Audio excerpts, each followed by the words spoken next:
জাতীয় নিরাপত্তা উপদেষ্টা খলিলুর রহমান ৪ মাস আগে বলেছিলেন, কে কি বলল তাতে কিছু যায় আসে না তার। তিনি এবং তার সরকার মিয়ানমারের বিদ্রোহী সশস্ত্র গোষ্ঠী আরাকান আর্মির সাথে যোগাযোগ রাখবেন, তৈরি করবেন সুসম্পর্ক। কিন্তু এখন বাস্তবতা হলো, আরাকান আর্মি শুধু ইউনূস সরকার নয়, বাংলাদেশের জন্য মূর্তিমান আতঙ্কে পরিণত হয়েছে। সেনাবাহিনীর দ্বিমত থাকা সত্ত্বেও সরকার উচ্চ পর্যায় থেকে আরাকান আর্মিকে বাংলাদেশের সীমান্ত ব্যবহারের সুযোগ করে দেওয়া হয়েছিল। বাংলাদেশের ভেতরে ঢুকে জলকেলি উৎসবও করার সুযোগ পেয়েছিল। কিন্তু সেই আরাকান আর্মি প্রতিদিনই ধরে নিয়ে যাচ্ছে বাংলাদেশি জেলেদের। তাদের অপহরণ আর চাঁদাবাজির কারণে মিয়ানমারের সাথে নৌপথে বাণিজ্য বন্ধ হয়ে গেছে। আর সরকারের নমনীয়তার সুযোগ নিয়ে অবাধে চালাচ্ছে মাদক বাণিজ্য। বিনিময় চোরাই পথে বাংলাদেশ থেকে নিয়ে যাচ্ছে পণ্য। রাখাইন থেকে রোহিঙ্গাদেরকে নির্যাতন করে বাংলাদেশে অনবরত পাঠাচ্ছে। প্রশ্ন উঠেছে, জাতীয় নিরাপত্তা উপদেষ্টার আরাকান আর্মি প্রীতি কাদেরকে নিরাপত্তা দিচ্ছে? আবার বাংলাদেশের দক্ষিণ পূর্ব সীমান্ত যখন এমন অরক্ষিত, তখন অন্তর্বর্তী সরকার আন্তর্জাতিক অঙ্গনে এক দূরবর্তী যুদ্ধক্ষেত্র রাশিয়া ইউক্রেনের বাফার জোনে শান্তিরক্ষী পাঠানোর আগ্রহ প্রকাশ করেছে।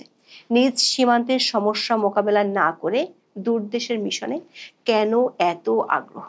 বিস্তারিত জানতে চলুন যাওয়া যাক বিশ্লেষণে। কক্সবাজারের টেকনাফ থেকে সেন্ট মার্টিন পর্যন্ত নাফ নদী ও বঙ্গোপসাগরের বিভিন্ন পয়েন্টে এখন এক চাপা আতঙ্ক। বাংলাদেশের জেলেরা সাগরে মাছ ধরতে যেতে ভয় পাচ্ছেন, কারণ মিয়ানমারের সশস্ত্র বিদ্রোহী গোষ্ঠী আরাকান আর্মির হাতে একের পর এক অপহৃত হচ্ছেন তারা। সাম্প্রতিক একটি ঘটনার ভিডিও আমাদের হাতে এসেছে। গত 10 সেপ্টেম্বর মাত্র একদিনই 5টি মাছ ধরার ট্রলার সহ 40 জন জেলেকে আটক করা হয়েছে বলে গ্লোবাল আরাকান নেটওয়ার্ক বা জিএনএন জানিয়েছে। জিএনএন এর তথ্য অনুযায়ী এই 40 জন জেলেকে আরাকান কোস্টগার্ডের কাছে হস্তান্তরের কথা বলা হয়েছে, যাতে আরাকানের আইন অনুযায়ী তাদের বিরুদ্ধে ব্যবস্থা নেওয়া যায়। বাংলাদেশের গণমাধ্যমগুলোর খবরে বলা হয়েছে, টেকনাফের সেন্ট মার্টিনের পূর্ব দক্ষিণ সাগরে মাছ ধরতে গিয়ে এই 40 জেলে অপহৃত হন। এর মধ্যে 17 জন কৌশলে পালিয়ে ফিরে আসতে পেরেছেন। কিন্তু এটি বিচ্ছিন্ন কোনো ঘটনা নয়। গত বছরের ডিসেম্বর থেকে নাফ নদী আর বঙ্গোপসাগরে বাংলাদেশের সীমান্তে চলছে আরাকান আর্মির দৌরাত্ম্য। 10 সেপ্টেম্বর পর্যন্ত নাফ নদী ও বঙ্গোপসাগরের বিভিন্ন পয়েন্ট থেকে আরাকান আর্মি ধরে নিয়ে গেছে মোট 325 জন বাংলাদেশি জেলেকে। এর মধ্যে বাংলাদেশের প্রশাসন 189 জন জেলে এবং 27টি নৌযান ফেরত আনতে পেরেছে। বাকিদের ভাগ্যে কি ঘটেছে তা এখনো অনিশ্চিত। স্থানীয় জেলেরা বলছেন, তাদের জীবন জীবিকার মূল উৎস নাফ নদীতে মাছ ধরা, কিন্তু আরাকান আর্মির ভয়ে তারা এখন মাছ শিকারে যেতে পারছেন না। গত 1 মাসে প্রায় 100 জেলে নিখোঁজ হয়েছেন বলে স্থানীয় বোট মালিক ও মাছ ব্যবসায়ীরা অভিযোগ করেছেন। একজন জেলে আব্দুর রহমান, যিনি ফেব্রুয়ারিতে আরাকান আর্মির হাতে আটক হয়েছিলেন, তিনি জানান যে তাদেরকে হাত পা বেঁধে মিয়ানমারের আস্তানায় 7 দিন আটকে রাখা হয়েছিল। তার মতো অনেক পরিবারই জানে না তাদের নিখোঁজ স্বজনেরা কবে ফিরবেন বা আদৌ ফিরতে পারবেন কিনা। প্রশ্ন হলো, বাংলাদেশ সীমান্তে আরাকান আর্মির এই দূরত্ব বাড়ছে কেন? আরাকান আর্মি মিয়ানমারের একটি সশস্ত্র বিদ্রোহী গোষ্ঠী, যাকে বলে নন স্টেট অ্যাক্টর। সূত্রগুলো বলছে, নন স্টেট অ্যাক্টর হওয়া সত্ত্বেও তাদের সাথে সুসম্পর্ক গড়ে তোলার জন্য সেনাবাহিনীর আপত্তি শোনেননি অধ্যাপক ইউনূসের জাতীয় নিরাপত্তা উপদেষ্টা খলিলুর রহমান। 2025 সালের 6 মে তিনি প্রকাশ্যে বলেছিলেন, সীমান্তের উপরে যেই থাকবে তার সঙ্গে যোগাযোগ রাখবে বাংলাদেশ। কে কি বলল যায় আসে না। তার এমন বক্তব্যের আগে থেকে সরকার উচ্চ পর্যায়ে আরাকান আর্মিকে বাংলাদেশ সীমান্তে ওপেন চেক দেওয়া হয়েছিল। 16 ও 17 এপ্রিল বান্দরবানের থানচির রেমাক্রি ইউনিয়নের ঝিরিমুখ এলাকায় নির্বিঘ্নে ঢুকে জলকেলি উৎসব করে গেছে আরাকান আর্মির সদস্যরা। এ সময় অনুষ্ঠানে বিজিবি সদস্যদেরও নির্বিকার থাকতে দেখা গিয়েছিল। উৎসব শেষে আরাকান আর্মির সদস্যরা সামাজিক মাধ্যমে এটি আবার শেয়ার করে। আরাকান আর্মি ও তাদের রাজনৈতিক শাখা ইউনাইটেড লীগ অফ আরাকান বা ইউএল এর অর্থায়ন ও তত্ত্বাবধানে আরাকান ওয়াটার ফেস্টিভ্যাল নামে এই অনুষ্ঠানের আয়োজন করা হয়। তখন সীমান্তে বাংলাদেশের নিরাপত্তা নিয়ে প্রশ্ন উঠেছিল, কিন্তু সরকারের পক্ষ থেকে কোনো উচ্চ বাচ্চুই করা হয়নি। তার ২০ দিনের মাথায় দেয়া জাতীয় নিরাপত্তা উপদেষ্টার বক্তব্য থেকে পরিষ্কার হয়ে গিয়েছিল আরাকান আর্মির দৌরাত্ম্যে সরকার উচ্চ পর্যায়ে সায় আছে।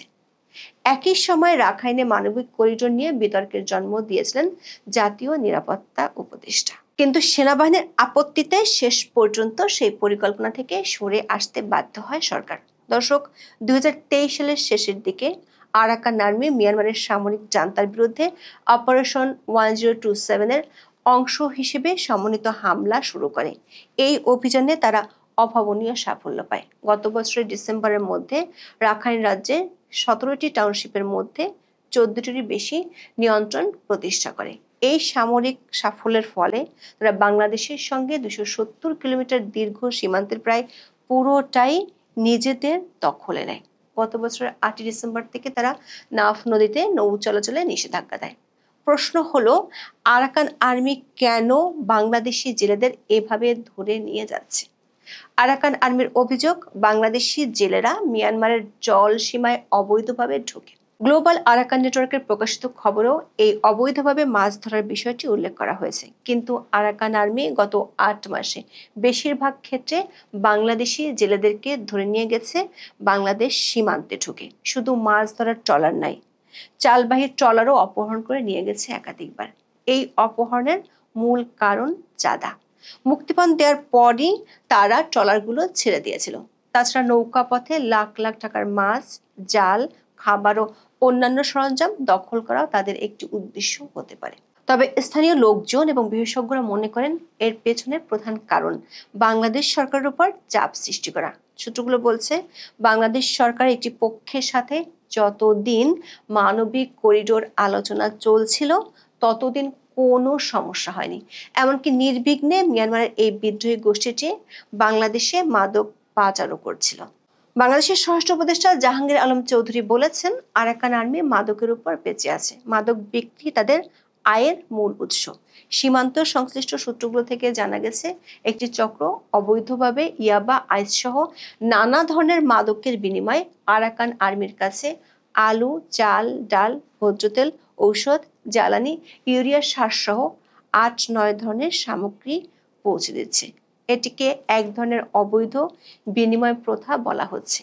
এই মাদক পাচার অবাধ করতেই নৌপথ নির্বিঘ্ন রাখতে চায় আরাকান আর্মি, তাই বাংলাদেশি জেলেদের ধরে নিয়ে যাচ্ছে। মিয়ানমারের সামরিক জান্তার এক প্রতিবেদনে বলা হয়েছে, আরাকান আর্মি মিয়ানমারের জাতিগত সশস্ত্র গোষ্ঠীগুলোর কাছ থেকে মাদক ব্যবসার নিয়ন্ত্রণ হারিয়েছে এবং এটি তাদের অর্থের প্রধান উৎস। মিয়ানমার সরকার আরাকান আর্মিকে নার্কো টেররিস্ট হিসেবে চিহ্নিত করেছে। আরও একটি কারণ আছে, বাংলাদেশে রোহিঙ্গাদের সংগঠন আরএসও মিয়ানমারের জান্তা সরকার হয়ে আরাকান আর্মির বিরুদ্ধে যুদ্ধ করছে। আরাকান আর্মির অভিযোগ, তারা বাংলাদেশের রোহিঙ্গা ক্যাম্পগুলো থেকে গিয়ে এই যুদ্ধ করছে। এ কারণে গত ১ বছরে রাখাইনের রোহিঙ্গাদের উপর অমানসিক নির্যাতন চালাচ্ছে আরাকান আর্মি। এ সময় প্রায় ১.৫ লাখ রোহিঙ্গা প্রাণ ভয়ে বাংলাদেশে পালিয়ে এসেছে। মিয়ানমারের জান্তা সরকারের ড্রোন হামলা আর রোহিঙ্গা গোষ্ঠীগুলোর আক্রমণে আরাকান আর্মি গত ২ মাসে বেশ কয়েকটি এলাকায় নিজেদের নিয়ন্ত্রণও হারিয়েছে। রোহিঙ্গা গোষ্ঠীগুলোকে দমনের জন্য বাংলাদেশ সরকারের উপর চাপ সৃষ্টি করতে আরাকান আর্মি বাংলাদেশিদের অপহরণের পথ বেছে নিয়েছে বলে অনেকেই মনে করেন। প্রশ্ন দেখা দিয়েছে, একটি নন স্টেট অ্যাক্টর হিসেবে আরাকান আর্মি কি বাংলাদেশের নিরাপত্তার জন্য হুমকি হয়ে উঠছে কিনা? প্রথমত, শত শত বাংলাদেশি জেলেকে অপহরণ করা, কিছু ক্ষেত্রে বাংলাদেশের জল সীমায় ঢুকে পড়ার অভিযোগ এবং তাদের আক্রমণাত্মক অবস্থান স্পষ্টতই আমাদের সার্বভৌমত্ব ও সীমান্ত নিরাপত্তার জন্য একটি বড় চ্যালেঞ্জ। এই তৎপরতা স্থানীয়দের মধ্যে আরাকান আর্মি আতঙ্ক তৈরি করেছে। দ্বিতীয়ত, মাদকের উপর তাদের নির্ভরতা এবং বাংলাদেশের সাথে অবৈধ বিনিময় প্রথা আমাদের দেশের ভেতরে মাদকের বিস্তার ঘটাচ্ছে, যা ভবিষ্যৎ প্রজন্মের জন্য মারাত্মক ক্ষতিকর এবং জাতীয় নিরাপত্তা ও সামাজিক স্থিতিশীলতার জন্য হুমকি।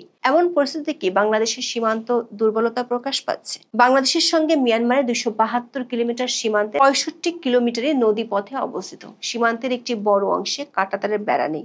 নাফ নদের গভীরতা কমে যাওয়ায় কিছু এলাকায় ডুবোচর সৃষ্টি হয়েছে, যা টহলকে কঠিন করে তুলেছে। কোস্টগার্ড বলছে তারা টহল কার্যক্রম জোরদার করেছে এবং জেলেদের সীমান্ত অতিক্রম না করতে সতর্ক করেছে।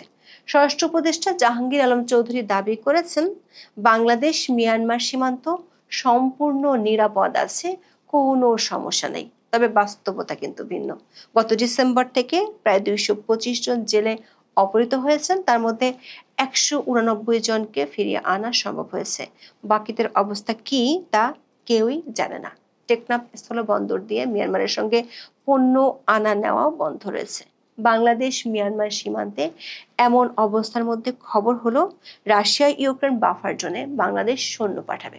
একটি মার্কিন সংবাদ মাধ্যমের প্রতিবেদন অনুযায়ী এই বাফার জোনে ন্যাটো বহির্ভূত দেশ হিসেবে বাংলাদেশ ও সৌদি আরবের মতো দেশগুলোর সেনা মোতায়েনের কথা ভাবা হচ্ছে। এমন খবরের পরে বাংলাদেশের পররাষ্ট্র উপদেষ্টা মোহাম্মদ তৌহিদ হোসেন জানিয়েছেন, বাংলাদেশ সরকার সেখানে সৈন্য পাঠাতে রাজি আছে। প্রশ্ন উঠেছে, নিজ সীমান্তে যেখানে নন স্টেট অ্যাক্টরের চ্যালেঞ্জ নিয়ে বাংলাদেশ হিমশিম খাচ্ছে, সেখানে কেন বাফার জন্য সৈন্য পাঠাতে রাজি বাংলাদেশ সরকার? সূত্রগুলো বলছে, আরাকান আর্মি নিয়ে সরকার উচ্চ পর্যায়ে এবং সেনাবাহিনীর মধ্যে দূরত্ব স্পষ্ট। সেনাবাহিনী দেশের সার্বভৌমত্বের প্রশ্নে ছাড় দিতে রাজি নয়। সরকারের পক্ষ থেকে আরাকান আর্মির সাথে যে আলোচনা হয়েছিল তার একটি শর্ত ছিল, তারা মংডু এবং বুথিডংয়ে থাকা রোহিঙ্গাদের উপর নির্যাতন চালাবে না। অথচ নির্যাতন এতটাই বেড়েছে যে তারা প্রায় বাংলাদেশে পালিয়ে আসছে। মিয়ানমারের সাথে সীমান্ত বাণিজ্য বন্ধ করে দিয়েছে এই সশস্ত্র গোষ্ঠীটি। ফলে বাংলাদেশ মিয়ানমার সীমান্তে পরিস্থিতি জটিল থেকে জটিলতর হচ্ছে। আরাকান আর্মির উদ্দেশ্য এবং কার্যকলাপ বাংলাদেশের জাতীয় নিরাপত্তার জন্য নতুন প্রশ্ন তৈরি করেছে। এখন এ পর্যন্ত। সবাই ভালো থাকুন, সুস্থ থাকুন, নিরাপদে থাকুন। দেখা হবে আগামী পর্বে।